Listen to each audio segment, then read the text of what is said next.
Jaya Jaya Prabhupada, Prabhupada, Prabhupada, Jaya Jaya Prabhupada. Prabhupada, Prabhupada, Prabhupada, Jaya Jaya Prabhupada. Nitai Gaura Hari Bol, Hari Bol, Hari Bol, Nitai Gaura Hari Bol.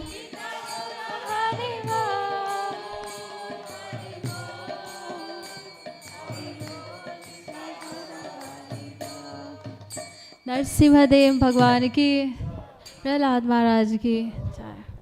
गौर प्रेमानंदी।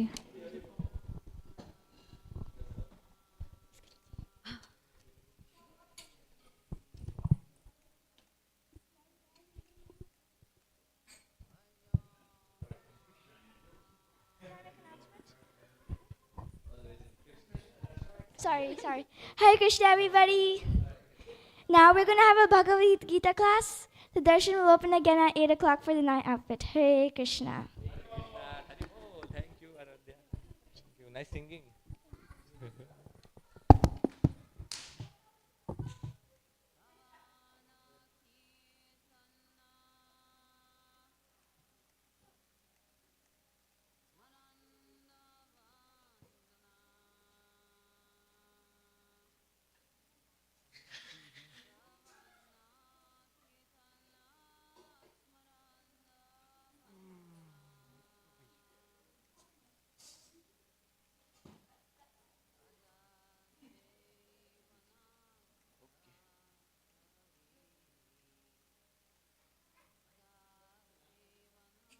नहीं वो प्रभु जी ने रखा ये हाँ तो he is experimenting कुछ experiment कर खाली क्या है thank you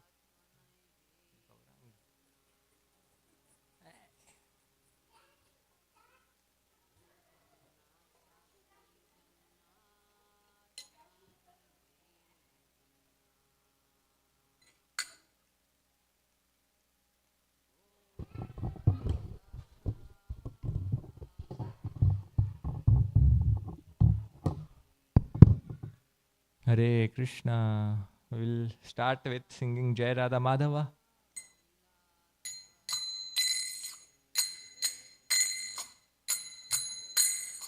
Jaya Radha Madhava Kunja Bihari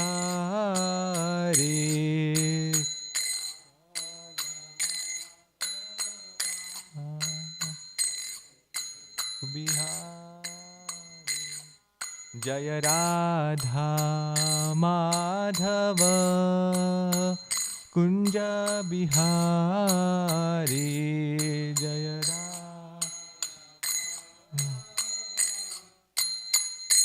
Radha Bihari Jaya Gopi Janavallabha Girivaradhari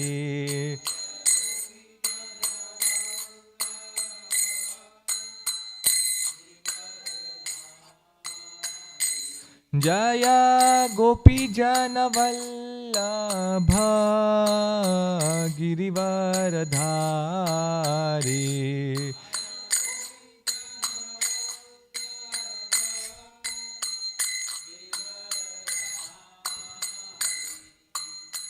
Yashodanandana Braja Janaranjana Yashodana Braja Janaranjana Yashodanandana Braja Janaranjana Yashodanandana Braja Janaranjana Yamunatira Vanachari Yamunatira Vanachari Jaya Radha Madhava Kunja Bihari Jaya Radha Madhava Kunja Bihari जय राधा माधव कुंज बिहारी जय राधा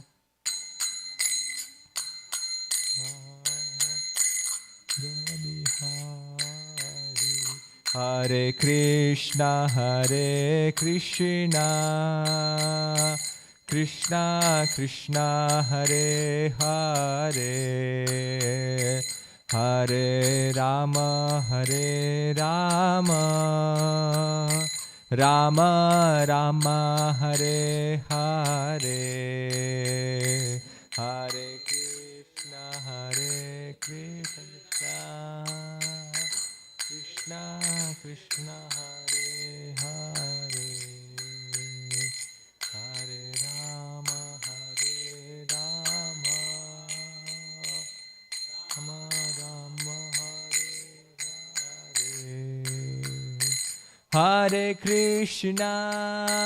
हरे कृष्णा कृष्णा कृष्णा हरे हरे हरे राम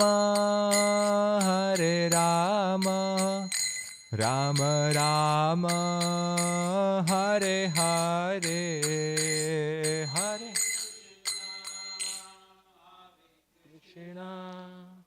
कृष्णा कृष्णा हरे हरे हरे राम राम राम हरे हरे जय प्रभुपादा जय प्रभुपादा प्रभुपादा जय प्रभुपादा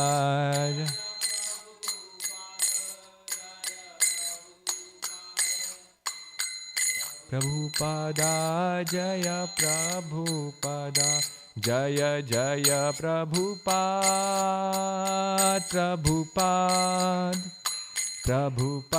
जय जय प्रभुपाद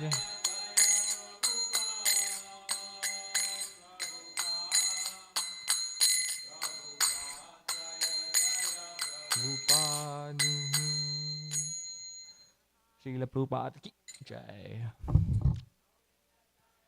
ओम नमो हरे कृष्ण प्रभु thank you.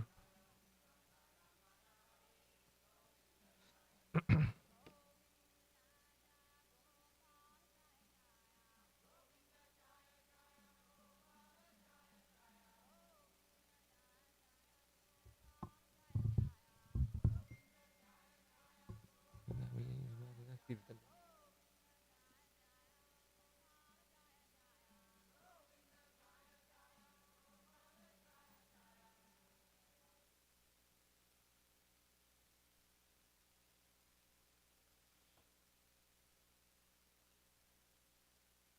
28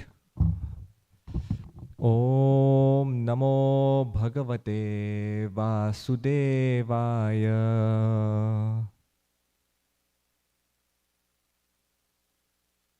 ओम नमो भगवते वासुदेवाय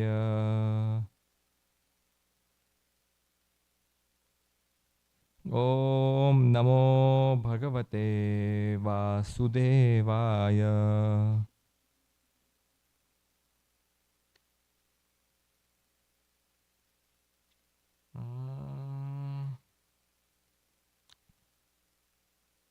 and yeah, so today we are reading from Bhagavad Gita as it is, chapter number 10, text number 28. Ayudhanam aham vajram dhenunam asmi kamadhuk prajamaschasmi kunkandarpah sarpanam asmi vasuki ayudhanamaham vajram dhenunam asmi kamadhuk prajanashchasmi kandarpah सर्पाणामस्मि वासुकिः आयुधानामहं वज्रं धेनूनामस्मि कामधूप Prajanaschasmi kandarpaha sarpanamasmi vasukihi. Word to word meaning. Ayudhanam, of all weapons. Aham, I am. Vajram, the thunderbolt. Dhenunam, of cows. Asmi, I am. Kamadhuk, the surabhi cow. Prajanaha, the cause for begetting children. Cha, and Asmi, I am. Kandarpa, Cupid. Sarpanam, of serpents. Asmi, I am. Vasukihi is Vasuki. Translation and purport. By His Divine Grace, Srila A.C. Bhaktivedanta Swami Srila Prabhupada ki Jai. Translation is as follows. Of weapons, I am the thunderbolt. Among cows, I am the surabhi. Of causes for procreation, I am Kandarpa, the god of love. And of serpents, I am Vasuki. Purport. The thunderbolt, indeed a mighty weapon, represents Krishna's power. In Krishnaloka, in the spiritual sky, there are cows which can be milked at any time, and they give as much milk as one likes. Of course, such cows do not exist in this material world, but there is mention of them in Krishnaloka. The Lord keeps many such cows, which are called surabhi. It is stated that the Lord is engaged in herding the surabhi cows. Kandarpa is the sex desire for presenting good sons. Therefore, Kandarpa is the representative of Krishna. Sometimes sex is engaged in only for sense gratification. Such sex does not represent Krishna, but sex for the generation of good children is called Kandarpa and represents Krishna. Om Ajnanatimirandhasya Jnananjanashalakaya Chakshur Unmilitam Yena Tasmai Shri Gurave Namaha. Shri Chaitanya Manobhishtam Sthapitam Yena Bhutale Swayam Rupah Kadamayam Dadati Swapadantikam Vandeyaham Shri Guroho Shri Juta Padakamalam Shri Gurun Vaishnavamscha Shri Rupam Sagrajatam Sahagana Raghunatanvitam Tam Sajivam Sadvaitam Savadhutam Parijana Sahitam Krishna Chaitanya Devam Shri Radha Krishna Padan Sahagana Lalita Shri Vishakhan Vitamscha He Krishna Karuna Sindho Deenabandho Jagatpate Gopesha Gopika Kanta Radha Kanta Namostute Tapta Kanchana Gaurangi Radhe Vrindavaneshwari Vrishabhanu Sute Devi Pranamami Hari Priye Vancha Kalpatarubhyascha Kripa Sindhubhya Evacha Patitanam Pavanebhyo Vaishnavebhyo Namo Namaha. Nama Om Vishnupadaya Krishna Presthaya Bhutale Shrimate Bhaktivedanta Swamin Iti Namine Namaste Saraswate Deve Gauravani Pracharine Nirvishesha Shunyavadi Paschatya Deshatarine Jaya Shri Krishna Chaitanya Prabhu Nityananda Shri Advaita Gadadhara Shri Vasadi Gaura Bhakta Vrinda Hare Krishna Krishna Krishna Hare Hare Hare Rama Rama Rama Hare Hare Hare Krishna Krishna Krishna Hare Hare Hare Rama Rama Rama Hare Hare Hare Krishna Krishna Krishna Hare Hare Hare Rama Rama Rama Hare Hare. So Hare Krishna. So we are in this 10th chapter. Hare Krishna. Welcome. Please come. Yeah, darshan will open at 8 p.m. Till the time we are having a Bhagavad Gita class. You please have a seat. Thank you for coming. Welcome.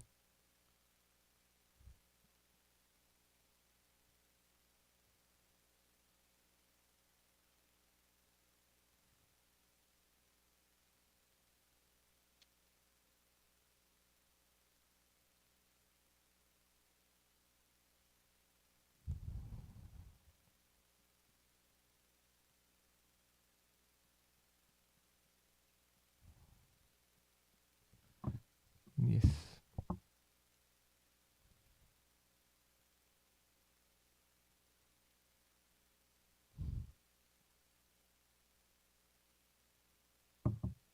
Hare Krishna. So, we are in this 10th, we are reading the 10th chapter of the Bhagavad Gita. And in this particular chapter, the Supreme Lord, Sri Krishna, is talking about his wonderful opulences. So, in verse number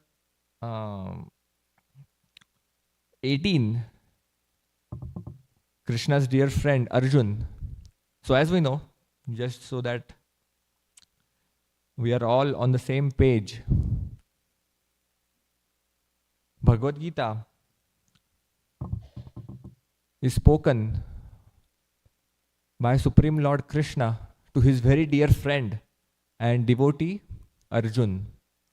And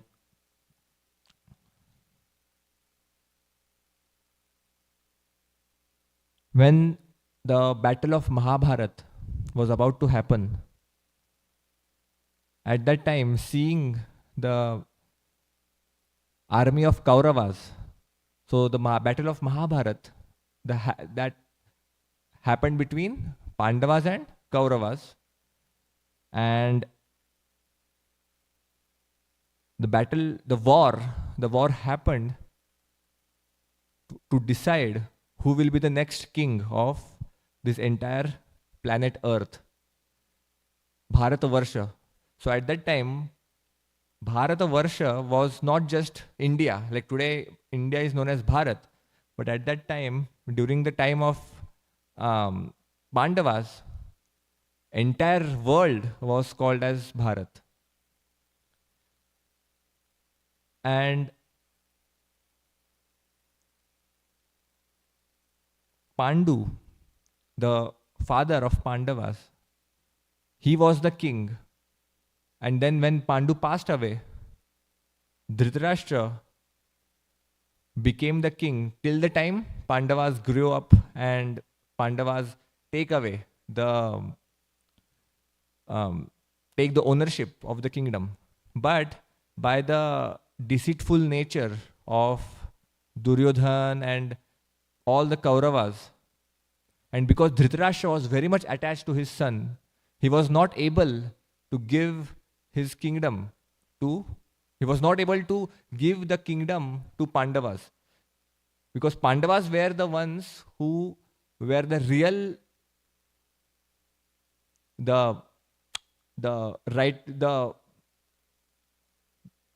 especially Yudhishthir was the rightful owner, or I should say, the perfect king for the entire world. Because Dhritarashtra was just a substitute king in the absence of Pandu. Because Dhritarashtra was blind.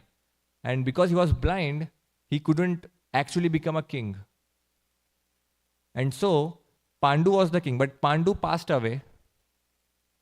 So naturally, the kingdom should go to Pandavas.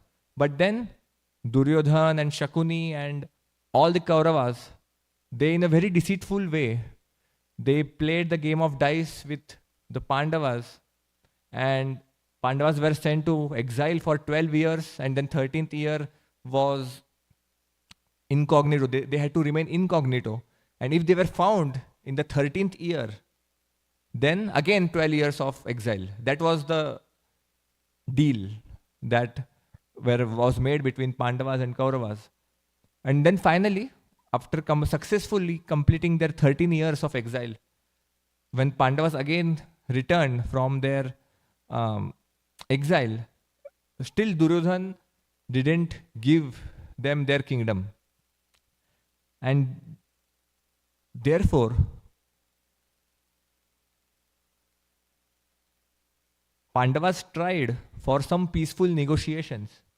But still, Duryodhan and all the Kauravas, they were still not ready for any peaceful negotiations with the Pandavas. And so, they decided to fight with each other. And whoever wins will rule the kingdom. So now coming back to Bhagavad Gita. Bhagavad Gita was spoken by Krishna, who is a chariot driver of his friend Arjun. And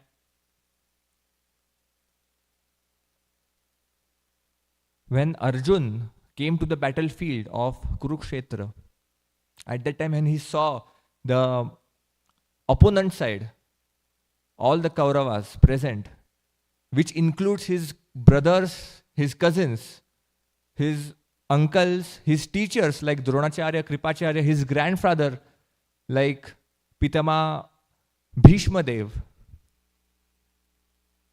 When he saw all of them on the other side, because of his attachment to them, he gave up. He decides that he doesn't want to fight. And then he gives multiple reasons as to why he doesn't want to fight.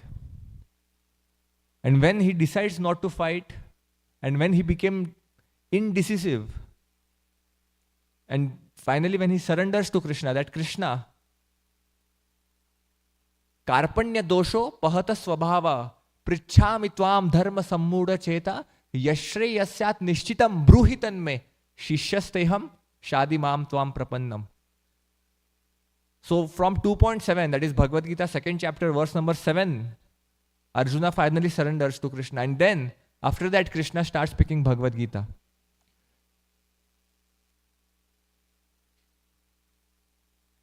And this Bhagavad Gita has, in this way, 700 verses, consisting of 18 chapters. And all of these chapters are divided into 3 parts, like 6 chapters, 6 chapters, and 6 chapters. So the first 6 chapters talk about Krishna is explaining Arjuna more about Karma Yoga and Dhyana Yoga, the first 6 chapters. The middle 6 chapters, Krishna is talking about Bhakti Yoga. How can we connect with him in devotional service? How can we attain him? What are his opulences? Krishna shows his universal form to Arjuna. That is all in this middle 6 chapters. And then there are the last set of 6 chapters where Krishna is talking about Jnana Yoga, where how can we attain the Supreme Lord through Jnana or through knowledge. So in this way, we are every single day, verse by verse, we discuss Bhagavad Gita in the evening in our temple. And today we are on this 28th verse of the 10th chapter. In this 10th chapter, Krishna is explaining Arjun about his wonderful opulences. Now, why is Krishna talking about his opulences? Because actually Krishna is speaking Bhagavad Gita to all of us through Arjuna. Arjuna is just a medium. But through Arjun, Krishna wants to speak Bhagavad Gita to all of us. And all of us, Krishna says, right from the 2nd chapter, he begins, as soon as he starts speaking Bhagavad Gita, Krishna says that Dehinosmin yatha dehe kaumaram yauvanam jara tatha dehantara praptir dhiras tatra na muhyati. That, oh Arjuna, you are a spirit soul. You are not this body.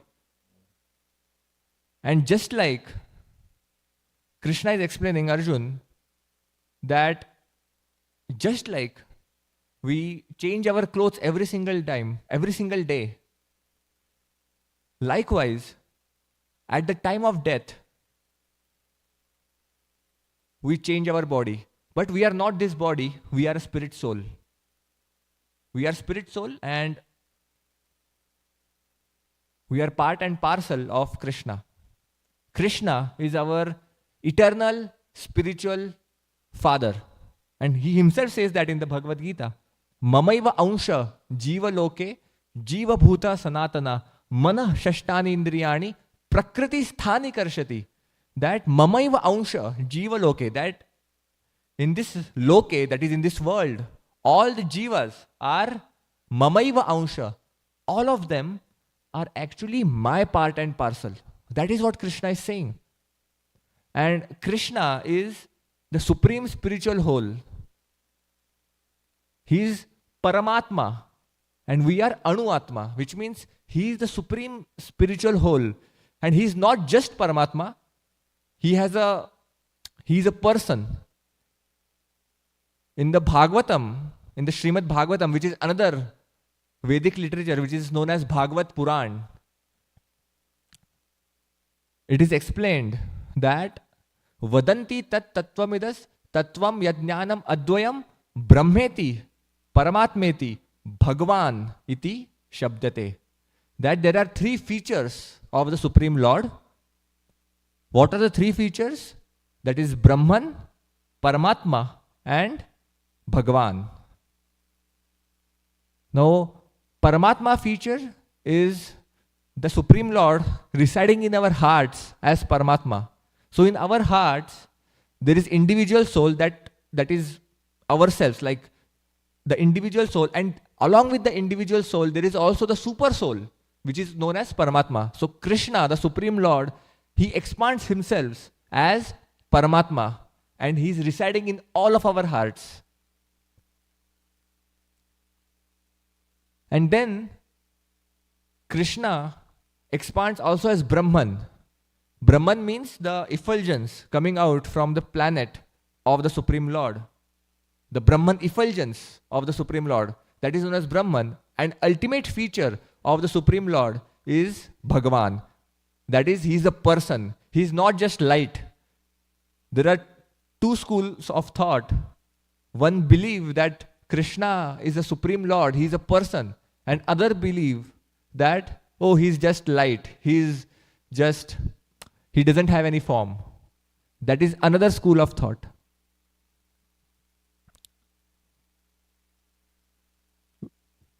So we have this complete understanding that Krishna is not just light or he is not just situated in our heart as Paramatma, but he is a person. Just like if all of us have a beautiful body, if all of us have this wonderful form, will our supreme spiritual father will not have a form?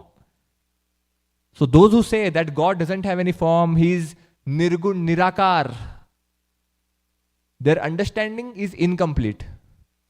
Krishna is not just Nirakar, he has a form. He is a form like all of us. It is not that God is made in the image of man. It is the other way around. It is man is made in the image of God. So because Supreme Lord has a form, all of us have a form. Just like we are born from our parents, like in this world, we are born from our parents and our parents have a form, right? And therefore we have a form. Now if you see our parents' parents, even they had a form. And like that, if we go up, we will ultimately reach the Supreme Lord Brahma, who is the creator of, secondary creator of this entire cosmic manifestation. He has a form. So therefore, it is very incomplete understanding of some people that God doesn't have any form. So I would like to tell one story here. So there were three friends who were standing on a railway station, and on the railway station, they heard that the train is coming. Now, first boy, he saw that the train is coming and he saw the light of the train and he concluded that the train is just a light and he left. The second friend, he saw that train is not just the light. Train has engine and engine also carries some compartments like the bogies. That's the train and he left. But the third friend, he had the complete understanding. He saw the light, he saw the train with bogies, and he also saw that there are people inside who are residing in the train. There are birds inside.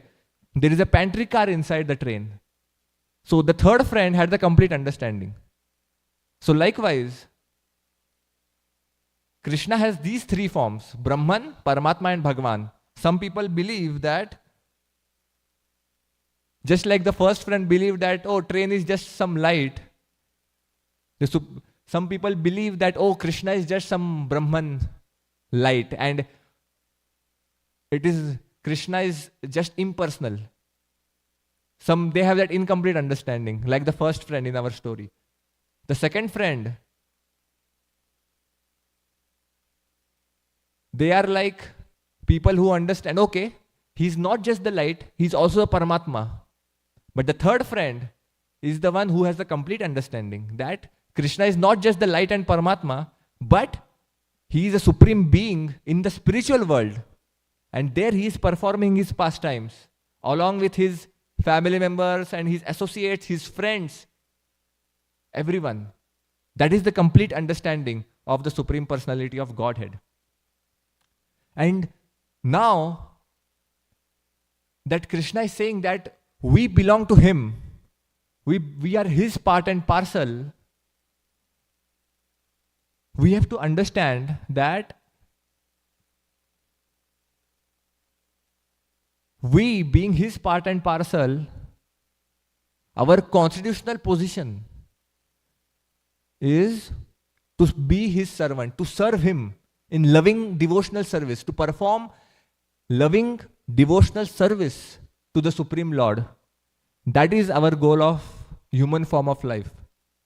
Now, this human form of life we have achieved after many, many births, after going through multiple species of life. It is described in our Shastra that there are 84 lakh different species of life, or 8.4 million different species of life. And we have been through all of those different species of life, not the population, by the way. I'm not talking about the population of each of those species. I'm only talking about the different species of life.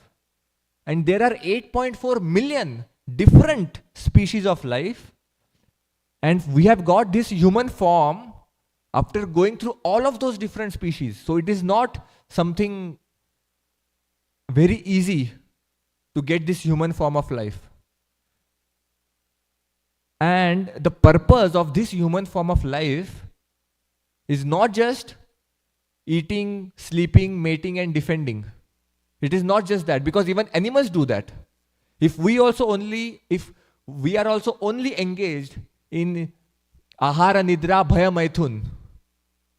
So there is a verse in Mahabharata, ahara, nidra, bhaya, maithunam cha samanyam etat pashubhi naranam dharmo hitesham adhiko vishesho dharmena hina pashubhi samana. That eating, sleeping, mating and defending, these activities even animals do. So what is the difference between animals and humans? The difference is that humans have tendency, the ability, the intelligence to understand God, to understand Bhagavad Gita, to read Bhagavad Gita. We cannot ask animals to come and read Bhagavad Gita or come and sit in the temple. We cannot do that. But we humans have that intelligence and that understanding. Even Krishna says this in the Bhagavad Gita, that manushyanam sahasreshu kaschit yatati siddhaye yatatam api siddhanam kaschin mam vetti tatvatah.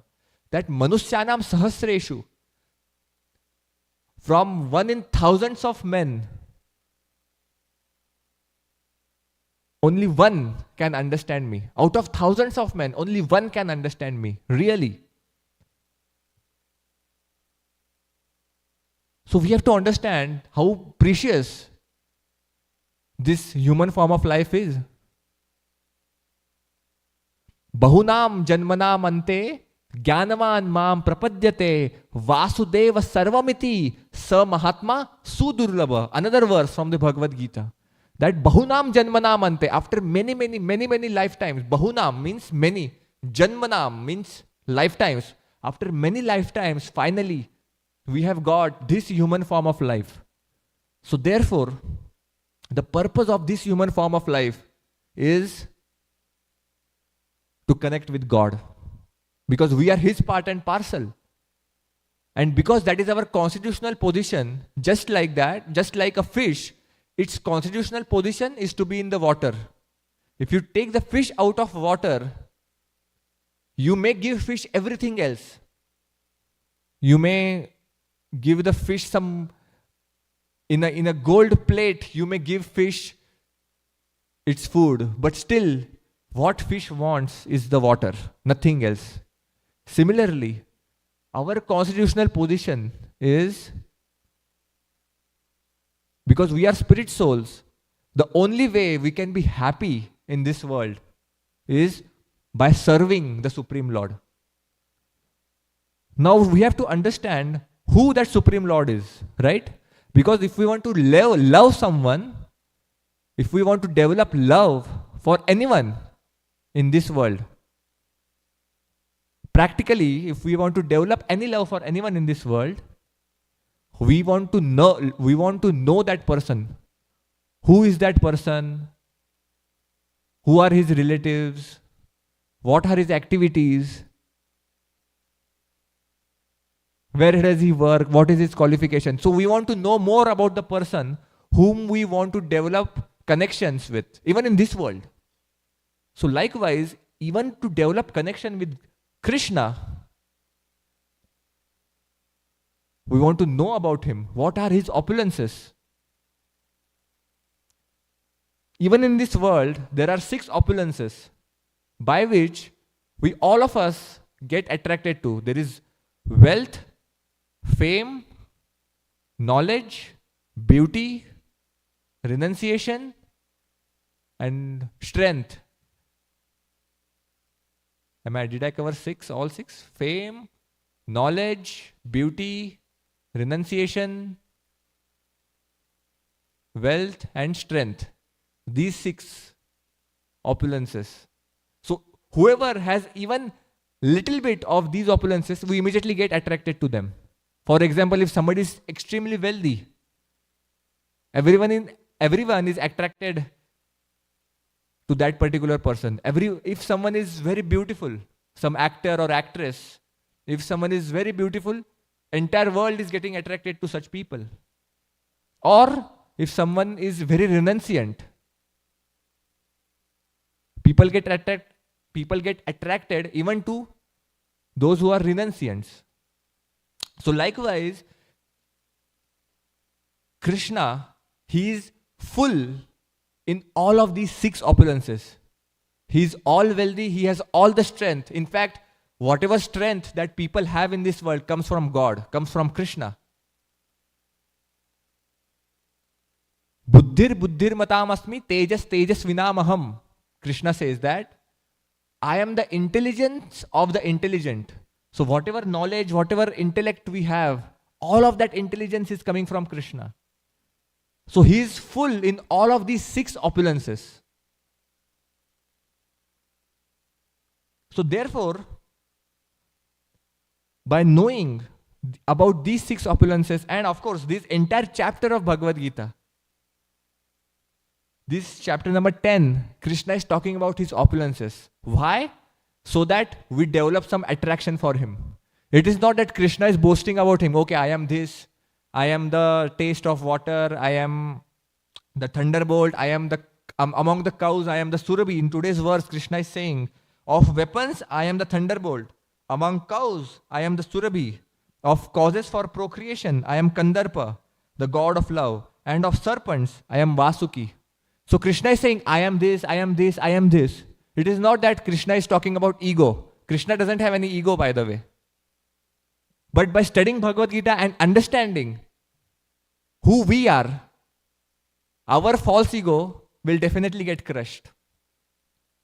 By understanding who Krishna is. That is the goal of understanding the Bhagavad Gita. So for our benefit, Krishna is saying, so that we develop some love for him and we go back to him. Because we are looking for happiness. We are looking for peace. Krishna says in the Bhagavad Gita, in the 5th chapter, 29th verse, Krishna says, Bhoktaram yajna tapasam sarva loka maheshwaram suridam sarva bhutanam gyatva mam shanti brichati. Krishna gives the peace formula. Because all of us in this world wants peace, right? Somewhere all of us wants peace. That's why I think one of the main reason why people come to the temple and sit for some time in front of the Lord, because they want some peace, they want to experience some calmness in their heart. That's why mostly people come to the temple. So therefore, Krishna is giving a peace formula. And what is that? Krishna is saying that Bhoktaram yajna tapasam, that I am actually the beneficiary of all the sacrifices. I am Sarva Loka Maheshwaram. I am the proprietor of everything that exists. And Suridam Sarva Bhutanam. I am Surid. I am the friend. I am eternal friend of all the living entities. Just imagine, whatever relations that we have in this world, ground reality, whatever relations that we have in this world, no matter how close they are, our friends or the closest relation might be with our parents or with our spouse. But all of those relations will come to end at the time of death. At the time of death, all the relations come to end. Because we live to another body. And then we have another set of parents, another set of friends, another set of children, another spouse, everything different. But Krishna is one such friend who is there in our heart as Paramatma, lifetime after lifetime. For so many lifetimes, for millions of lifetimes, no matter in whichever body we are in, we may be in animal body, or we may be in plant body, we may be in the body of a serpent, we may be in body of a cockroach, or we may be in the body of a reptile, or we may be in the body of humans. No matter in what body we are in, Krishna is always there with us as Paramatma. And therefore Krishna is saying, I am Surid. Now a friend, now see, English is such a poor language actually. In Sanskrit, there are so many words for friends, like Surid, Mitra, Sakha, Bandhu. Bandhu is actually brother. So there are so many names, like there are so many different names, but in English there is only one, okay, friend for everything. But so Sanskrit is such a rich language. It has so many different meanings, and the deepest relation Krishna is saying is Surid, because he is the best friend of all of us. And therefore he knows us, what we want, what is good for us. So actually, the difference, like sometimes people come and ask, okay, so what is the difference between worshipping the demigods, like Indra, Vayu, Agni, all of these demigods, and worshipping Krishna? What is the difference? The difference is the demigods may give us what we want, but Krishna will give us what is good for us, because Krishna is our father. Krishna is our original father. And if we go around asking for material things from, even in this world, even in this material world, if we want something, instead of asking to our own father, if we go and ask to our neighbor, our own parents will feel bad, right? Oh, instead of coming to us and asking for something, why is he going to neighbor's house and asking for it? So likewise,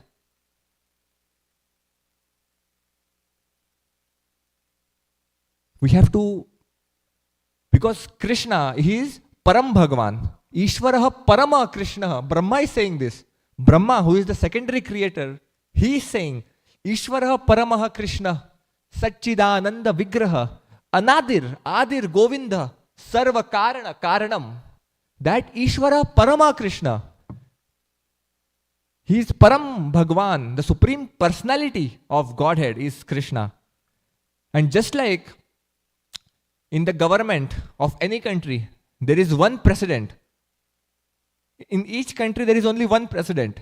And then there are multiple ministers, or one prime minister and there are multiple ministers.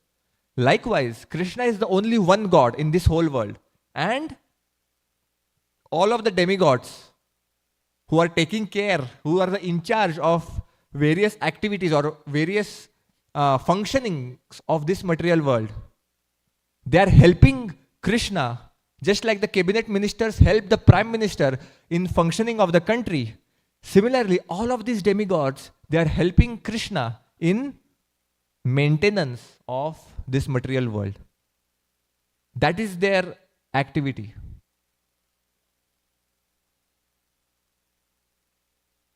And in the Bhagavad Gita, Krishna is saying that those who are worshippers of the demigods, Krishna says that demigods also get power to bestow the boon upon their worshippers from me only. So even demigods are praying to Krishna for the strength to maintain this entire world. So why indirectly worship the Supreme Lord when we can directly worship Him?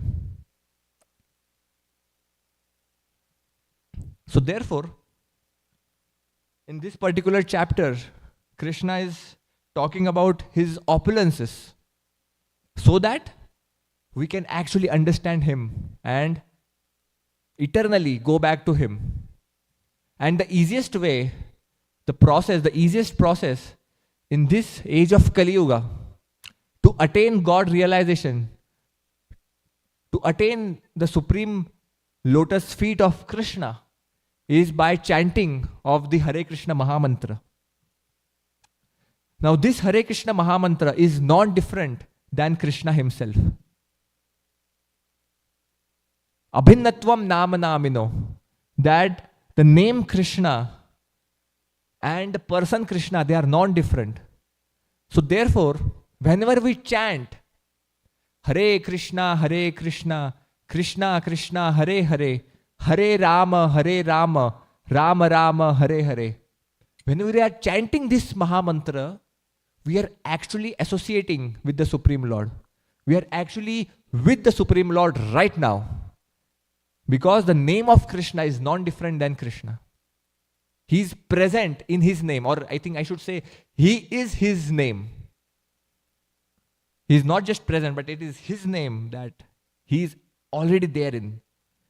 So therefore, those who are serious practitioners of bhakti, in this age of Kali Yuga, they take this chanting of this process of the Hare Krishna Mahamantra very seriously.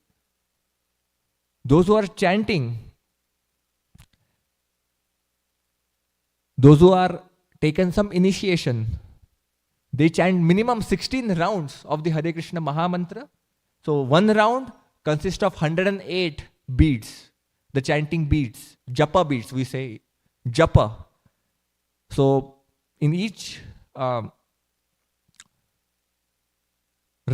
there are 108 beats. Like that, we chant 16 rounds every single day. But we can start with chanting one round. It doesn't take much time to chant one round of the Hare Krishna Mahamantra. It will hardly take 10 minutes to chant one round of the mantra which is written here, the Hare Krishna Mahamantra. And this is the process which is recommended in this age of Kali Yuga. In the Srimad Bhagavatam, which is actually the conclusion. So at the conclusion, at the end of the Bhagavad Gita, and I should say, Srimad Bhagavatam is actually the next part, or where Bhagavad Gita ends. Immediately after that, the Srimad Bhagavatam starts. So I don't have time to, at this point, in the interest of time, I won't go in details, but in the Srimad Bhagavatam, it is said that Kalir dosha nidhe rajan astiho eko mahan guna kirtanat eva krishnasya Mukta Sangha Param Vrajet. That Kaler Dosha Nidhe Rajan, that in this age of Kali Yuga, Asti Eka Mahan Guna. There is one good quality. And what is that one great quality in this age of Kali Yuga? Kirtanat Eva Krishnasya. The holy name of the Krishna, Kirtan, doing Kirtan of Krishna, chanting Japa of Krishna's holy name. Mukta Sangha Param Raje, that he or she, whoever chants the holy name of Krishna, he will achieve the lotus feet of Krishna. He will achieve love of God. So therefore, we have to take this process of chanting Hare Krishna Mahamantra very seriously. So let us chant together this Mahamantra once. Hare Krishna, Hare Krishna, Krishna Krishna, Hare Hare, Hare Rama, Hare Rama, Rama Rama, Hare Hare. One more time. Hare Krishna, Hare Krishna, Krishna Krishna, Hare Hare, Hare Rama, Hare Rama, Rama Rama, Hare Hare. So thank you very much for coming to our temple. So this Bhagavad Gita discussion we have every day in the evening from 7 p.m. onwards, and from